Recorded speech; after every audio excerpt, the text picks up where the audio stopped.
Hello students, आज तक जो भी हमने क्लास ली उसमें हमने फेज ट्रांसफॉर्मेशन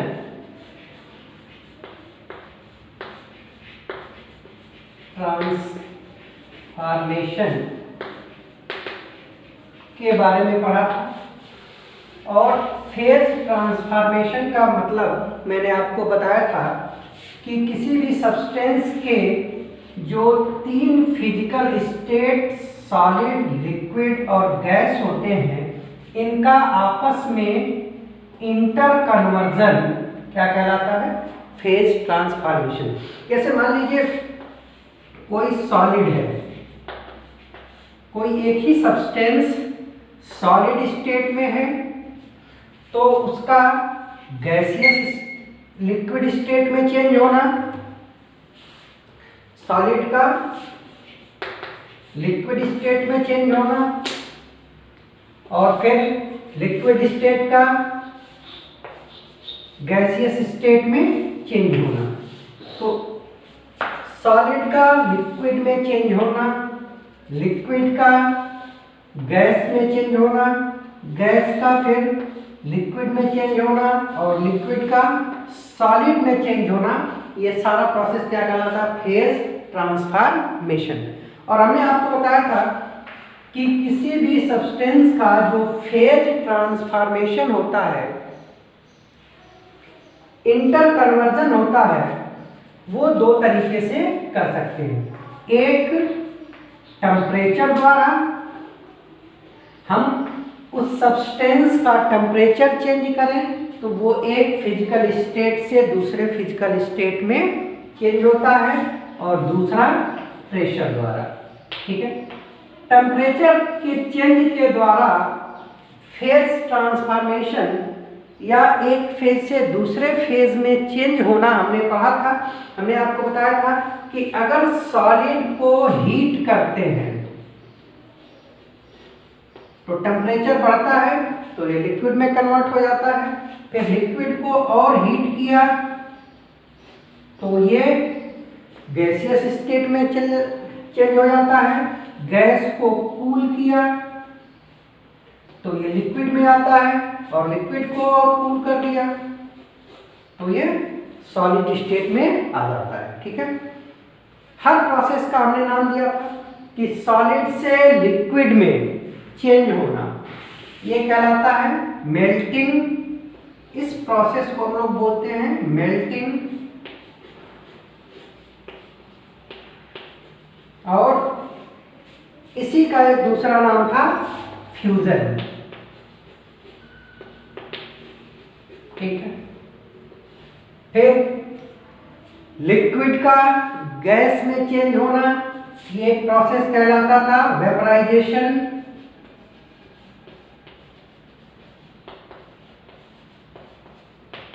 वेपराइजेशन, गैस का वापस से लिक्विड में आना, ये प्रोसेस कहलाता था कंडेंसेशन।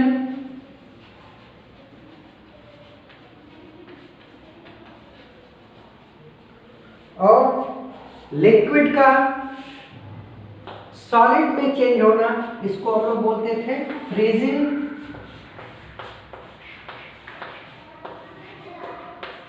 या इसी का नाम था सॉलिडिफिकेशन। इसके अलावा हमने कहा था कि कुछ सब्सटेंस ऐसे हैं जिनको हीट करो तो वो डायरेक्ट लिक्विड से गैसियस स्टेट में चले जाते हैं, लिक्विड से सॉलिड से गैसियस स्टेट में चले जाते हैं, लिक्विड स्टेट में नहीं जाते हैं। तो इस प्रोसेस को हमने बोला था सब्लिमेशन। सब्लिमेशन, ठीक है, या गैस से डायरेक्ट सॉलिड फेज में आना, ये भी कहलाता था सब्लिमेशन। तो इतनी चीज हमने पढ़ी थी कि टेम्परेचर चेंज करने से इस तरह से सॉलिड लिक्विड में और लिक्विड गैस में चेंज होता है, गैस लिक्विड में और लिक्विड सॉलिड में चेंज होता है। जिस टेम्परेचर पे सॉलिड लिक्विड में चेंज होता है यानी कि मेल्टिंग होती है, उस टेम्परेचर को हम लोग बोलते थे मेल्टिंग पॉइंट। और अगर आइस के मेल्टिंग पॉइंट की बात करें, आइस का जो मेल्टिंग पॉइंट होता था वो होता था 0 डिग्री सेंटीग्रेड। फिर जिस टेम्परेचर पे लिक्विड गैस में कन्वर्ट होता था उसको हम लोग बोलते थे बॉइलिंग पॉइंट। बॉइलिंग पॉइंट और वाटर का जो बॉइलिंग पॉइंट होता था वो होता था 100 डिग्री सेंटीग्रेड। ठीक है, तो ये पूरा प्रोसेस हम लोगों ने पढ़ लिया है। ठीक, अब इस प्रोसेस के पढ़ने के बाद इफेक्ट ऑफ टेम्परेचर जो हमारा था स्टेट पे वो कंप्लीट हो जाता है। अब दूसरा हमको देखना है बाय चेंजिंग प्रेशर, कि हम किसी सब्सटेंस के ऊपर जो प्रेशर लग रहा है उसको चेंज करें तो कैसे वो एक फेज से दूसरे फेज में चेंज हो गया। ठीक है, कि effect of pressure, effect of pressure on inter conversion of state of matter. Pressure change करके हम लोग कैसे एक स्टेट से दूसरे स्टेट में जा सकते हैं या एक स्टेट को दूसरे स्टेट में कैसे चेंज कर सकते हैं। कोई चीज सॉलिड है तो उसको लिक्विड में, लिक्विड है तो गैस में, गैस है तो लिक्विड में, और लिक्विड है तो सॉलिड में कैसे चेंज करते हैं बाय चेंजिंग प्रेशर। ठीक है, तो जिस तरह से हम लोगों ने टेम्परेचर की शुरुआत की थी टेम्परेचर के डिफिनीशन से, उसी तरह से प्रेशर का इफेक्ट जानने के पहले हमको यह जानना जरूरी होता है कि प्रेशर क्या होता है। प्रेशर क्या होता है? तो सपोज करो बेटा कि आपने कोई, आपके पास एक ब्लॉक है, एक ब्लॉक है, ठीक है, लकड़ी का गुटका है, और इस लकड़ी के गुटके का ब्लॉक का ये वाला जो एरिया है वो A है, और ये वाला एरिया जो है वो B है, सरफेस एरिया। जैसे ये ब्लॉक है तो ब्लॉक में इस फेस का एरिया ये पूरा होगा और इस फेस का एरिया ये वाला होगा। ठीक है, तो ऐसे हमने ब्लॉक लिया है और इस फेस का एरिया हमने मान लिया कि A है, और दूसरे फेस का जैसे मान लीजिए ये वाला है तो ये वाला एरिया हमने कितना मान लिया A, और इसको मान लिया B। ठीक है, अब इस A एरिया पे आप एक फोर्स लगा रहे हैं F, और सिमिलरली इस एरिया पे भी आप एक फोर्स लगा रहे हैं F। तो जो प्रेशर होता है, प्रेशर जो A एरिया पे लगेगा वो होगा force upon area. Similarly pressure B area पे जो लगेगा वो फोर्स अपॉन एरिया B। तो सिंपल जो प्रेशर की डिफिनीशन निकल के आई, प्रेशर होता है force per unit area. Unit area पे लगने वाला फोर्स ही प्रेशर कहलाता है। ठीक है बेटा, अगर आपने फोर्स को कांस्टेंट रखा, फोर्स को चेंज नहीं किया, यहाँ पे भी फोर्स F था, यहाँ पे भी फोर्स F था, एरिया दोनों का चेंज हो रहा है, आप देख के बता सकते हैं कि यहाँ पे जो A एरिया है ये ज्यादा है B से। तो अगर आप फोर्स को कांस्टेंट रखोगे तो प्रेशर जो होगा वो इनवर्सली प्रोपोर्शनल होगा एरिया के, इनवर्सली प्रोपोर्शनल होगा एरिया के। एरिया जितना ज़्यादा होगा प्रेशर उतना कम होगा, एरिया जितना कम होगा प्रेशर उतना ज़्यादा होगा। यही कारण है बेटा कि देखो इसका एरिया और इस पेन का एरिया और पेन में भी इसका जो पॉइंट है उसका एरिया, ये एरिया बहुत ज़्यादा है, इससे इसका एरिया कम है और इससे भी एरिया इस निब का कम है। अब मान लो सेम फोर्स लगा के हम डस्टर को अपने हाथ पे दबाए तो हाथ पे जो प्रेशर लगेगा वो कम होगा, यहाँ पे प्रेशर उससे थोड़ा सा ज़्यादा होगा और यहाँ पे प्रेशर बहुत ज़्यादा होगा। इसी वजह से आप कितना भी फोर्स लगा लो ये हमारे स्किन के अंदर क्लियर नहीं करेगा, ये भी नहीं करेगा। लेकिन इसके केस में एरिया बहुत कम हो गया, फोर्स आपने सेम रखा है तो ये आसानी से स्किन के अंदर चला जाएगा। ठीक है, तो ये तो हो गया बेटा प्रेशर। ठीक है, अब कोई भी फिजिकल क्वांटिटी है तो उसकी यूनिट होती है। जैसे हमने आपसे टेम्परेचर के लिए कहा था कि टेम्परेचर की 3 यूनिट के बारे में हमको ध्यान रखना है, तो उन 3 यूनिट के साथ हमने टेम्परेचर को डील किया था। प्रेशर की जो यूनिट होगी,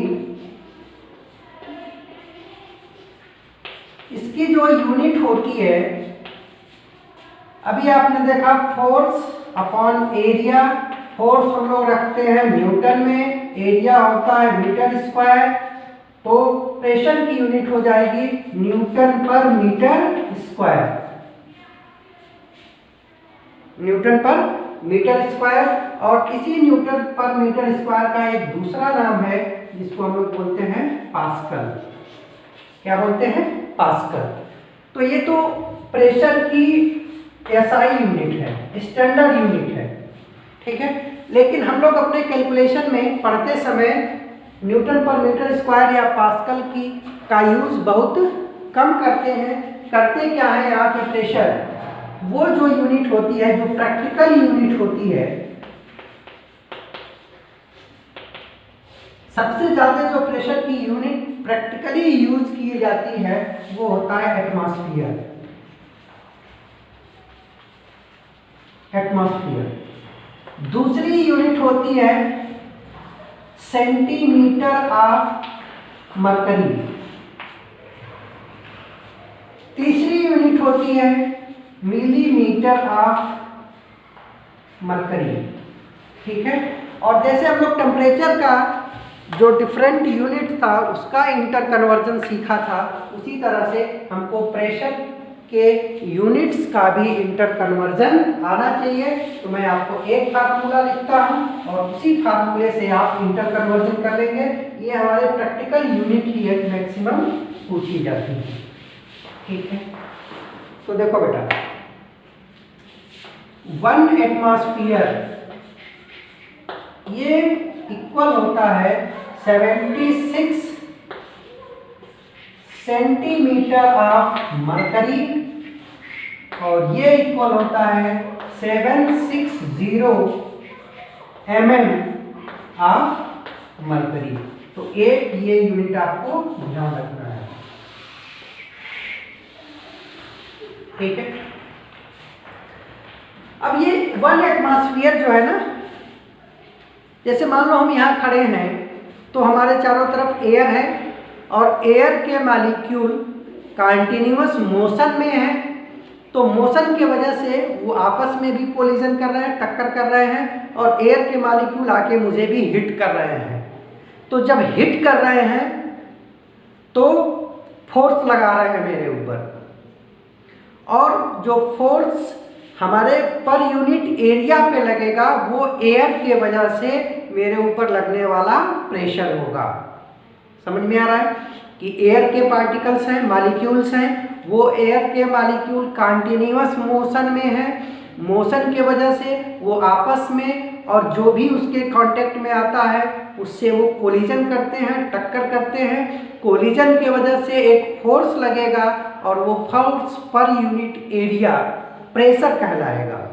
तो आप ये पूछ सकते हो कि अभी आपके ऊपर एयर के मॉलिक्यूल की वजह से कितना प्रेशर लग रहा है, तो वही प्रेशर है 1 एटमॉस्फेयर मेरे ऊपर, या इस समय एयर में जो कुछ चीज़ें हैं उसके ऊपर जो एयर के वजह से प्रेशर लग रहा है वो कितना है 1 एटमॉस्फेयर। तो यही होता है एटमॉस्फेरिक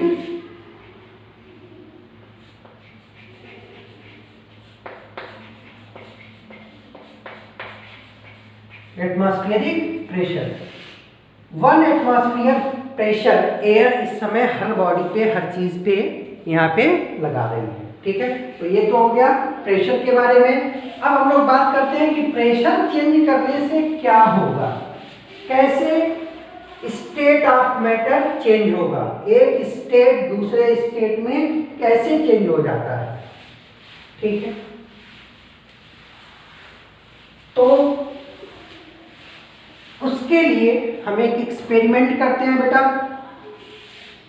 मान लीजिए कि हमने एक सिलेंडर लिया हुआ है और इस सिलेंडर के ऊपर आपने एक पिस्टन लगा रखा है, और पिस्टन भी कैसा, ये मूव कर सकता है। आप जितना चाहें यहां से प्रेशर अप्लाई कर सकते हैं, इसके ऊपर प्रेशर लगा सकते हैं, और इस सिलेंडर के अंदर गैसेस भरी हुई हैं।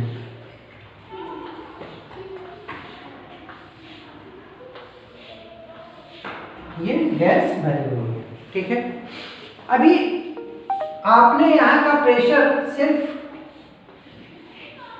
1 एटमॉस्फेयर रखा है, जितना कि एटमॉस्फेरिक प्रेशर होता है, नॉर्मल एटमॉस्फेरिक प्रेशर होता है, उतना रख रखा है। ठीक है, तो ये गैस के मॉलिक्यूल इस पूरे कंटेनर में जितनी मैक्सिमम एरिया या वॉल्यूम है उस वॉल्यूम में ये डिस्ट्रीब्यूट होंगे, और इनके बीच का स्पेस ये मैक्सिमम होगा, और इस मैक्सिमम स्पेस की वजह से अभी ये किस स्टेट में है, गैसियस स्टेट में है। ठीक है, ये अभी सब गैसियस स्टेट में है, और ये इंटरमॉलिक्यूलर स्पेस, इनके बीच का स्पेस क्या है, बहुत ज्यादा है। ठीक है, फिर आपने क्या किया कि अब आपने जो एक्सटर्नल प्रेशर था, इस एक्सटर्नल प्रेशर को इंक्रीज करना शुरू किया, यानी कि आपने इस पिस्टन को दबाना शुरू किया। तो जैसे ही आप पिस्टन दबाओगे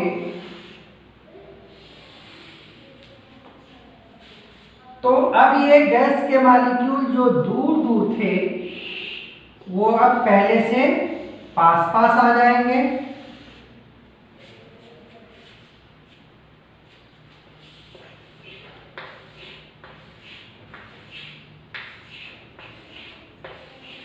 पहले से पास पास आ गए, और इंटरमॉलिक्यूलर स्पेस अब पहले से कम हो गया। आपने प्रेशर को क्या किया है, इंक्रीज किया है। प्रेशर बढ़ाएंगे तो ये पिस्टन नीचे आएगा, पिस्टन नीचे आएगा तो ये गैस के मॉलिक्यूल कंप्रेस होंगे, कंप्रेस होके पास पास आएंगे, और पास पास आएंगे तो इंटरमॉलिक्यूलर स्पेस अब कम हो जाएगा। ठीक है, यहाँ पे ये किस स्टेट में था, गैसियस स्टेट में। और आपको पता है कि गैसियस स्टेट में इंटरमॉलिक्यूलर स्पेस या इंटर पार्टिकुलर स्पेस जो होता है वो मैक्सिमम होता है। तो जैसे ही आपने प्रेशर लगाया, मॉलिक्यूल पास पास आ गए, इंटरमॉलिक्यूलर स्पेस कम हो गया, और अब ये गैस के मॉलिक्यूल चेंज हो जाएंगे किसमें, लिक्विड में। ठीक है, अगली बार आपने प्रेशर को और इंक्रीज कर दिया, प्रेशर को और इंक्रीज किया, तो अब ये पार्टिकल और पास पास आ जाएंगे, और पास पास आ जाएंगे, मतलब बिल्कुल कंपैक्टली अरेंज हो जाएंगे, और कंपैक्टली अरेंज होंगे तो अब ये चीज क्या हो जाएगी, सॉलिड हो जाएगी। यानी कि अगर आप गैस के ऊपर प्रेशर बढ़ा दें तो प्रेशर बढ़ने से मॉलिक्यूल पास पास आएंगे तो लिक्विड में कन्वर्ट हो जाएगा, और ज्यादा प्रेशर बढ़ा देंगे तो वो सॉलिड में कन्वर्ट हो जाएगा। ठीक है, प्रेशर कम करेंगे तो वो सॉलिड से लिक्विड में आएगा, और कम कर देंगे तो लिक्विड से गैस में आ जाएगा। ठीक है, इसका सबसे अच्छा एग्जांपल है बेटा कि जो हम लोग घरों में एलपीजी, इसको बोलते हैं एलपीजी गैस यूज करते हैं, तो एक्चुअल में अगर नॉर्मल प्रेशर की बात करें, नॉर्मल प्रेशर जो कि 1 एटमॉस्फेयर होता है, तो ये 1 एटमॉस्फेरिक प्रेशर पे जो एलपीजी होती है वो गैस होती है। लेकिन जब सिलेंडर के अंदर उसको फिल किया जाता है तो प्रेशर बहुत ज़्यादा हो जाता है, और बहुत ज़्यादा प्रेशर होने की वजह से सिलेंडर के अंदर एलपीजी गैस के रूप में नहीं बल्कि लिक्विड के रूप में होती है। ठीक है, तो प्रेशर आपने बढ़ा दिया एलपीजी पे, तो वो सिलेंडर के अंदर अब गैस के रूप में नहीं लिक्विड के रूप में रहेगी, और जैसे ही रेगुलेटर से वो बाहर आता है, प्रेशर 1 एटमॉस्फेरिक हो जाता है, तो दोबारा फिर से वो गैसियस स्टेट में आ जाता है। इसी तरीके से आपने सुना होगा सॉलिड CO2, सॉलिड CO2 या इसी को बोलते हैं ड्राई आइस। नाम क्या बेटा? बोलते हैं ड्राई आइस, शुष्क बर्फ। ड्राई आइस क्या होता है? एक्चुअल में आइस नहीं है, ये होता है सॉलिड CO2। सॉलिड CO2 को ही बोलते हैं ड्राई आइस। आइसक्रीम रखने के लिए इसको यूज किया जाता है। तो जो सॉलिड CO2 होता है उसी को हम बोलते हैं ड्राई आइस। अब बात करो, जैसे मान लो तुमको सबको पता है कि हम लोग ऑक्सीजन इनहेल करते हैं और CO2 गैस निकालते हैं। तो यहाँ एटमॉस्फेयर की हम बात करें, जैसे मान लो जो हमारा एटमॉस्फेयर है, तो इस एटमॉस्फेयर में मेनली ऐसे तो ढेर सारी गैसेज हैं, बट मेनली कौन कौन सी गैस है बेटा? नाइट्रोजन है, ऑक्सीजन है और CO2 है। इसके अलावा वाटर का वेपर है, और भी बहुत सारी गैसें हैं, बट ये मेन गैस है। एटमॉस्फेयर में इस समय जो हमारा वातावरण है, एटमॉस्फेयर है, उसमें नाइट्रोजन का परसेंटेज कितना होता है? 78%। ऑक्सीजन कितना होता है बेटा? 21%। CO2 कितना होता है? 0.03%। और बाकी 1% में दूसरी गैसें, वाटर वेपर हो गया, SO2 हो गया, noble gases helium, neon, argon हो गई, बाकी सारी गैसेज हो जाती हैं। ठीक है, अब आपने जो CO2 गैस निकाली, तो इस समय जो CO2 गैस के ऊपर जो प्रेशर लग रहा है वो कितना है? 1 एटमॉस्फेयर। और 1 एटमॉस्फेरिक प्रेशर पे जो CO2 होती है वो गैस होती है। ठीक है, अब इसी CO2 गैस को आप कंप्रेस करें, मतलब इसका प्रेशर बढ़ा के और 1 एटमॉस्फेयर से 70 एटमॉस्फेयर कर दें, मतलब कितने टाइम्स इंक्रीज कर दिया?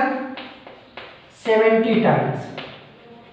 70 टाइम्स इंक्रीज कर देंगे तो अब यही CO2 गैस ना होके ये सॉलिड CO2 में कन्वर्ट हो जाएगी, और इसी सॉलिड CO2 को हम लोग बोलते हैं ड्राई आइस। ठीक है बेटा, तो ओवरऑल हमको क्या समझ में आया कि किसी भी गैस का अगर आप प्रेशर बढ़ा देंगे तो वो गैस लिक्विड में कन्वर्ट हो जाएगी, और ज़्यादा प्रेशर बढ़ा देंगे तो वो सॉलिड में कन्वर्ट हो जाएगी। किसी सॉलिड का प्रेशर कम कर दोगे तो लिक्विड में कन्वर्ट हो जाएगा, और अगर लिक्विड का भी प्रेशर कम कर दोगे तो वो गैस में कन्वर्ट हो जाएगा। तो इस तरह से हम लोग प्रेशर चेंज करके एक स्टेट से दूसरे स्टेट में चेंज कर सकते हैं, सॉलिड को लिक्विड में लिक्विड को गैस में। बट इन दोनों में से जो मेन इफेक्ट होता है वो टेम्परेचर का ही होता है, प्रेशर का उतना बड़ा इफेक्ट नहीं होता है। ठीक, अब इसके बाद हमको एक टॉपिक और पढ़ना है, थोड़ा सा छोटा सा टॉपिक है, उसको बोलते हैं इवापोरेशन।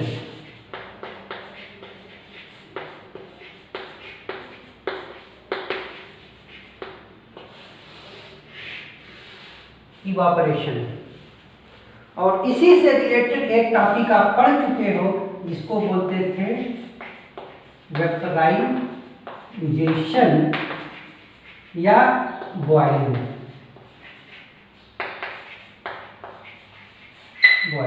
ठीक है, तो वेपराइजेशन या बॉइलिंग आप पढ़ चुके हो, इवापोरेशन पढ़ना है तो जो पढ़ चुके हो उसी से शुरू करते हैं।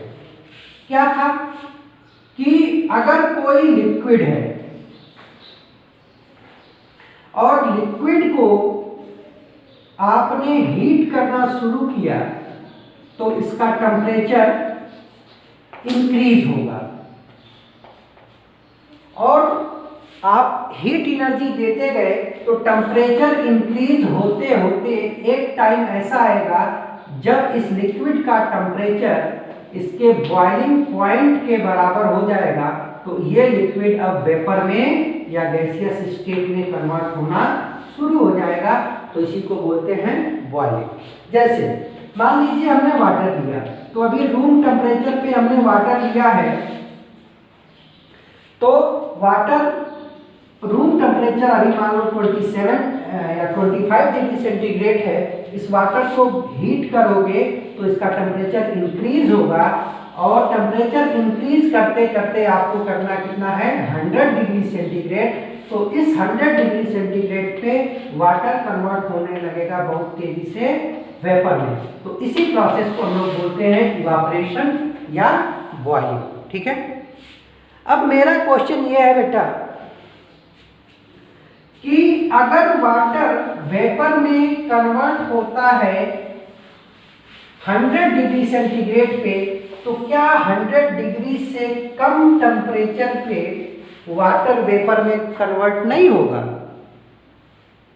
अगर 100 डिग्री सेंटीग्रेड से कम टेम्परेचर पे वाटर वेपर में कन्वर्ट नहीं होता, तो जो बारिश होती है, आपने सुना होगा, पढ़ा होगा कि बारिश क्यों होती है?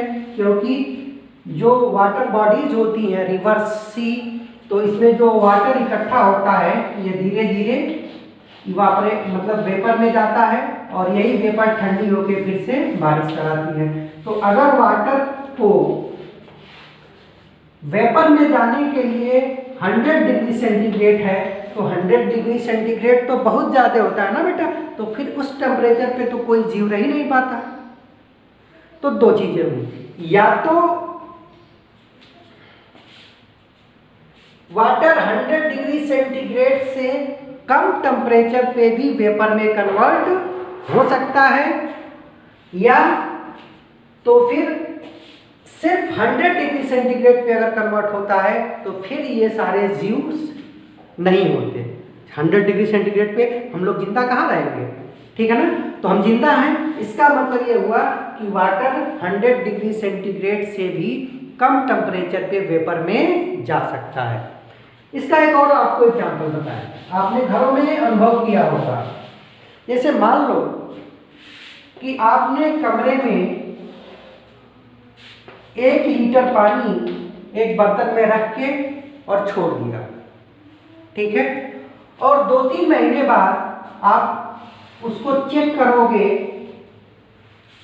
1 लीटर वाटर है तो इसका वेट भी कितना होगा बेटा? 1 kg। 1 लीटर वाटर का वेट 1 kg होता है, ठीक है। तो अगर आप इसको 6 मंथ 6 महीने बाद अगर देखने जाओ तो क्या जो वाटर बचा हुआ है वो अब 1 लीटर होगा, 1 kg होगा, ये तो दोनों चीजें एक ही हैं, या इससे कम होगा? बताओ तुम्हारे अनुभव से क्या हो रहा है? 6 महीने बाद जब आप उसको चेक करोगे तो उसका वजन या वॉल्यूम पहले जितना रहेगा कि कम हो जाएगा? हाँ, ऑब्वियस सी बात है कि अब पहले जितना नहीं रहेगा, कम हो जाएगा। तो कम क्यों हो गया? क्यों हो गया कम? क्योंकि ये वाटर वेपर के रूप में गई और ये वेपर यहाँ से एस्केप कर गई, निकल गई, तो वाटर के मॉलिक्यूल कुछ न कुछ करके यहाँ से निकल गए। ठीक है, और ऑब्वियस सी बात है कि इस 6 महीने में कभी भी टेम्परेचर इस वाटर का 100 डिग्री सेंटीग्रेड तो हुआ नहीं होगा। 100 डिग्री सेंटीग्रेड से भी कम टेम्परेचर पे वाटर यहाँ से वेपर फेज में जा रहा है। ठीक है, तो इसी प्रोसेस को हम बोलते हैं इवापोरेशन। ठीक है, इवापोरेशन क्या है? Conversion of liquid into vapour state at any temperature less than it's boiling point. फिर से समझ लो बेटा कि वाटर है, अगर इस वाटर का टेम्परेचर 100 डिग्री सेंटीग्रेड है तो ये वाटर लिक्विड वेपर में जा रहा है, तो इस प्रोसेस को हम लोग बोलते हैं बॉइलिंग, या इसी प्रोसेस को बोलते हैं वेपराइजेशन।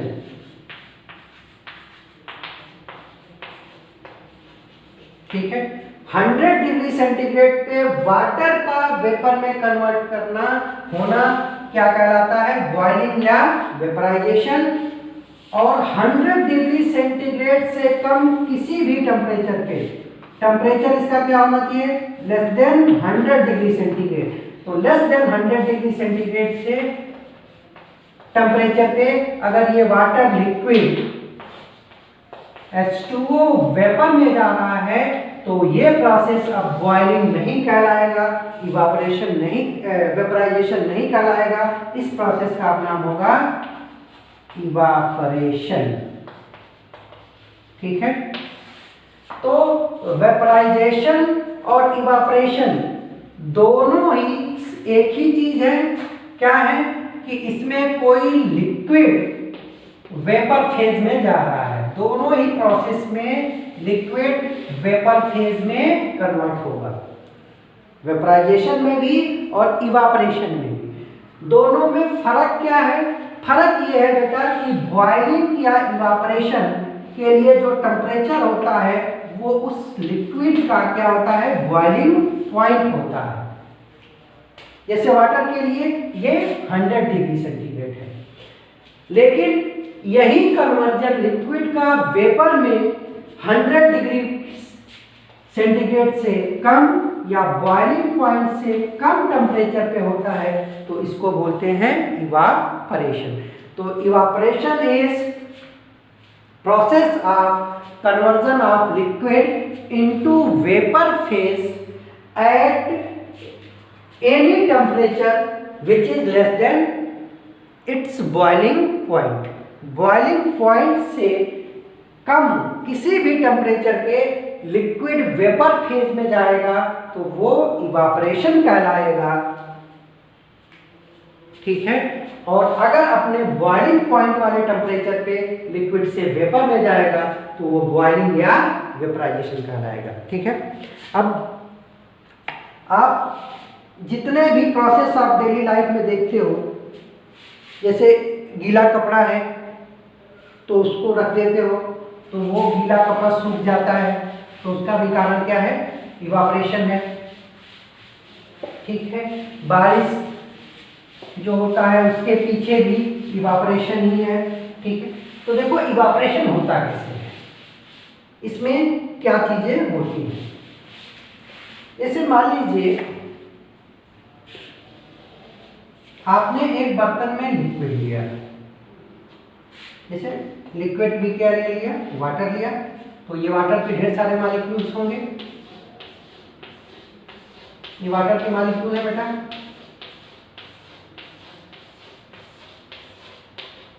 और किसी भी टेम्परेचर पे आप रखोगे तो उस टेम्परेचर पे इस वाटर के मॉलिक्यूल की काइनेटिक एनर्जी होगी 12mv²।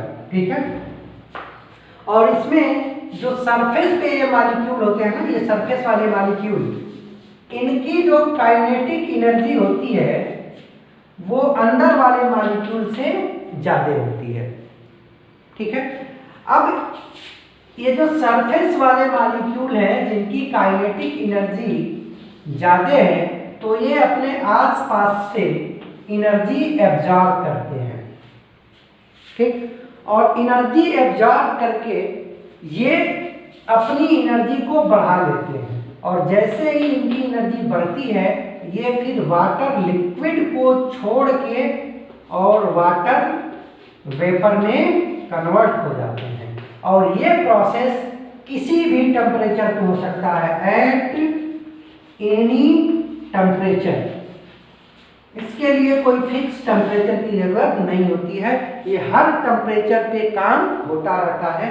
तो इसी प्रोसेस को हम बोलते हैं इवापोरेशन। क्या समझे बेटा, कि कोई भी लिक्विड है तो लिक्विड के जो सरफेस के मॉलिक्यूल होते हैं उनकी काइनेटिक एनर्जी जो अंदर वाले मॉलिक्यूल हैं उनसे ज़्यादा होती है, और ये सरफेस वाले मॉलिक्यूल अपने आसपास से बाहर से एनर्जी को एब्जॉर्ब करते हैं और अपनी एनर्जी बढ़ा लेते हैं। और जैसे ही इनकी एनर्जी बढ़ती है तो अब ये लिक्विड को छोड़ के और वेपर फेज में आ जाते हैं। इस पर्टिकुलर प्रोसेस के लिए कोई एक फिक्स टेम्परेचर नहीं होता है, ये हर टेम्परेचर पे होता है। ये प्रोसेस 0 डिग्री सेंटीग्रेड पे भी होगा, 4 पे होगा, 5 पे होगा, 6 पे होगा, किसी भी टेम्परेचर पे ये प्रोसेस हो सकता है। इसी को हम लोग बोलते हैं क्या, इवापोरेशन। ठीक है बेटा, अब इवापोरेशन में ये सरफेस के मॉलिक्यूल अपने सराउंडिंग से एनर्जी एब्जॉर्ब कर रहे हैं, तो सराउंडिंग जो होगा उसकी एनर्जी कम हो जाएगी तो वो कूल हो जाएगा, ठंडा हो जाएगा। ठीक है, जैसे आपने देखा होगा गर्मियों के दिनों में घड़े का पानी ठंडा हो जाता है। क्या हो जाता है, इस घड़े में पोर्स होते हैं, छोटे छोटे पोर्स होते हैं, इसमें लिक्विड भरा होता है, ये लिक्विड भरा होता है। ठीक है बेटा,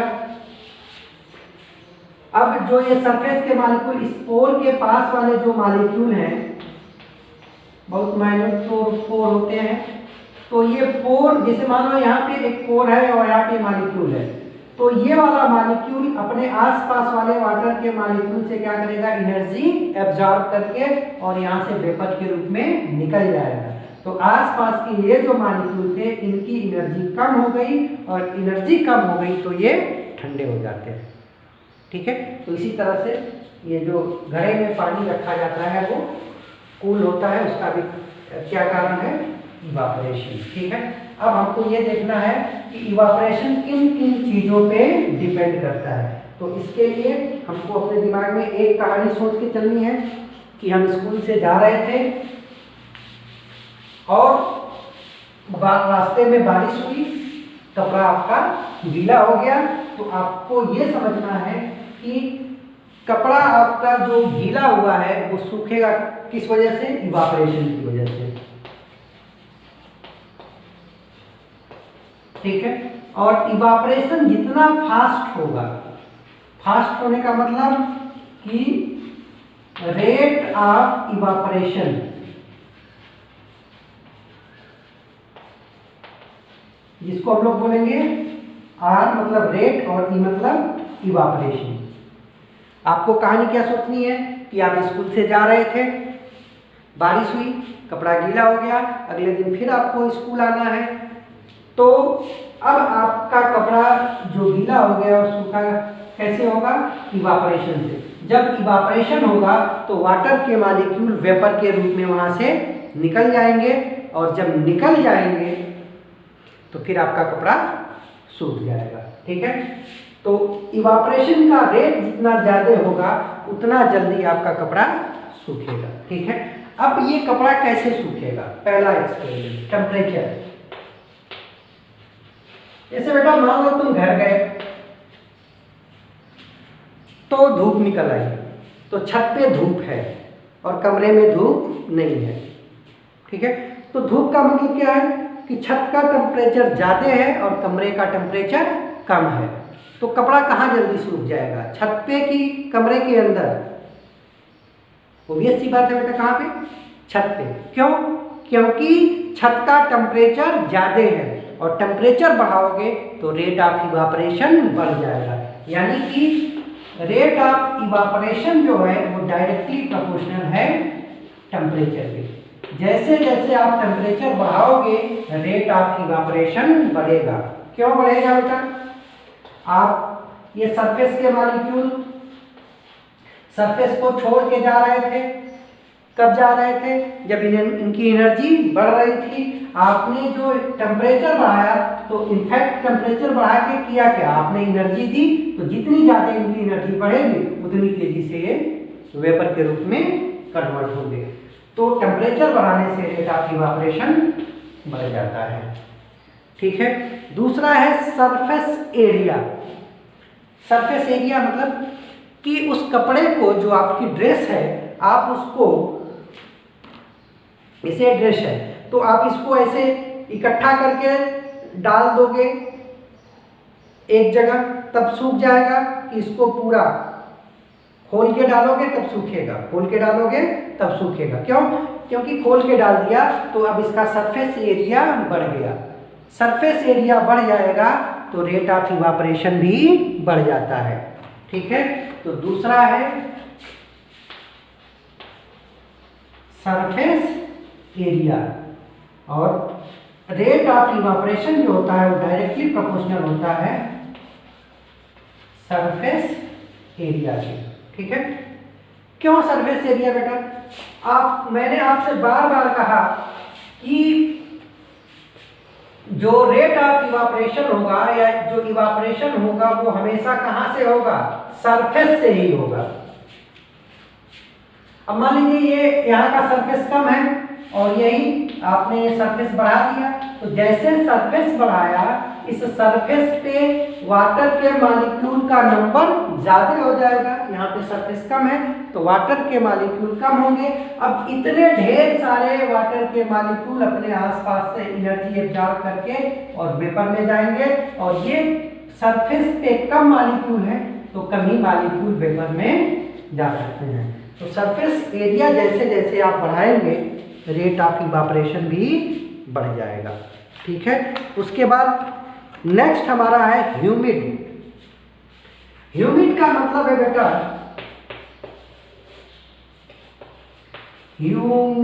ह्यूमिडिटी ऑफ एयर। अभी हमने आपको बताया था कि एयर में जो मेन कंपोनेंट्स हैं वो नाइट्रोजन गैस है, ऑक्सीजन गैस है, CO2 गैस है और पहले से ही वाटर वेपर है। तो जिस एयर में वाटर वेपर जितनी ज़्यादा होती है उसको हम लोग बोलते हैं ह्यूमिड एयर, उसकी ह्यूमिडिटी उतनी ज़्यादा होती है। अब देखो, मान लो ये इवापोरेशन हो रहा है तो वाटर का मॉलिक्यूल वेपर में जा रहा है और यहाँ पहले से ही वेपर इकट्ठी हो, ढेर सारी ह्यूमिडिटी हो, तो फिर ये यहाँ से यहाँ जाना नहीं चाहेगा, उतनी तेजी से नहीं जाएगा। तो ह्यूमिडिटी जो रेट ऑफ इवापोरेशन होता है वो इन्वर्सली प्रोपोर्शनल होता है किसके?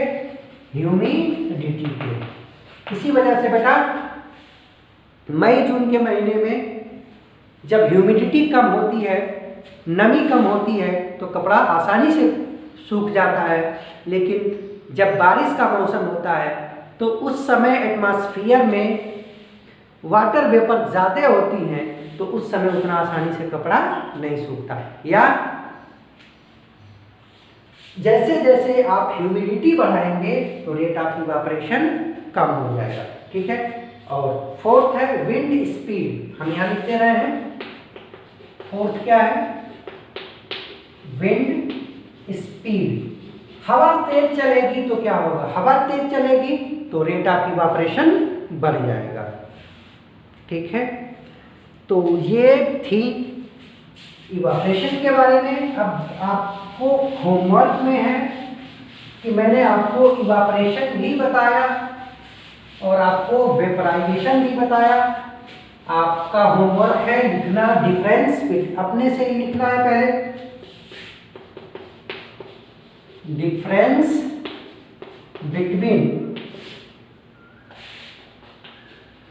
Evaporation and vaporisation. आपको ये पॉइंट वाइज 1 2 3 4 5 ये एक एक करके पॉइंट आपको लिखना है। ठीक है बेटा, तो ये आप कर लें। वैसे तो मैंने PDF में लिख दिया है, लेकिन एक बार आप अपने से लिख के और फिर उसके बाद उससे चेक करेंगे। ठीक है, थैंक यू।